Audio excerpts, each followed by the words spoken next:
Matthew 1:19 through 21 says, "And Joseph, her husband, being a righteous man and not wanting to disgrace her, had planned to send her away secretly. But when he had considered this, behold, an angel of the Lord appeared to him in a dream, saying, Joseph, son of David, do not be afraid to take Mary as your wife, for the child who has been conceived in her is of the Holy Spirit, and she will bear a son, and you shall call his name Jesus, for he will save the people from their sins."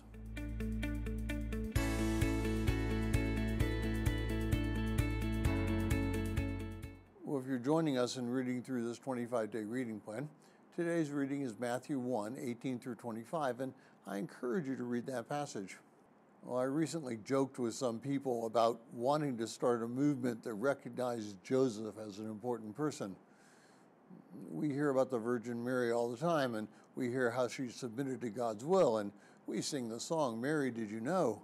where it asks all the questions about if she knew who Jesus would be and what he would do. But nobody ever talks about Joseph. He's forgotten, and he is the forgotten person in the story. Now, Matthew, though, tells us that he was a righteous man. Matthew tells us that he was a caring man. Matthew tells us that he was a God seeker, and Matthew tells us that he was willing to follow instructions and to follow God's will. Matthew tells us that he was willing to be ridiculed because Mary was pregnant, and they had not as yet gotten married. Matthew was a hero, not a nobody. God uses nobodies. Mary was righteous, but she was a nobody. Joseph was righteous, but he was a nobody. They both had something in common, as do all the people who will be used by God. They are all righteous. Righteousness is not accomplished by what you do. Righteousness is not accomplished by who you are. Righteousness is not accomplished through your background. Righteousness is achieved through faith. Now, we sometimes make the mistake that we believe in the God in the Old Testament, created righteousness as being done by something through works, the sacrificial system. And in the New Testament, righteousness is accomplished by faith, not works.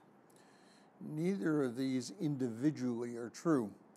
Righteousness in the Old Testament was accomplished through faith, Genesis 15:6.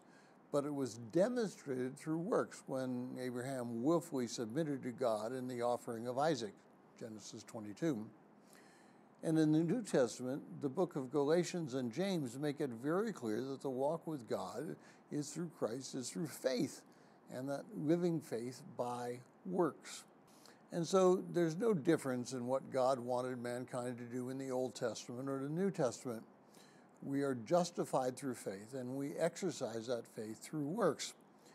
If we neglect one and raise the other, we will have a life which is out of balance and not fully realizing the power that God has given when we do both.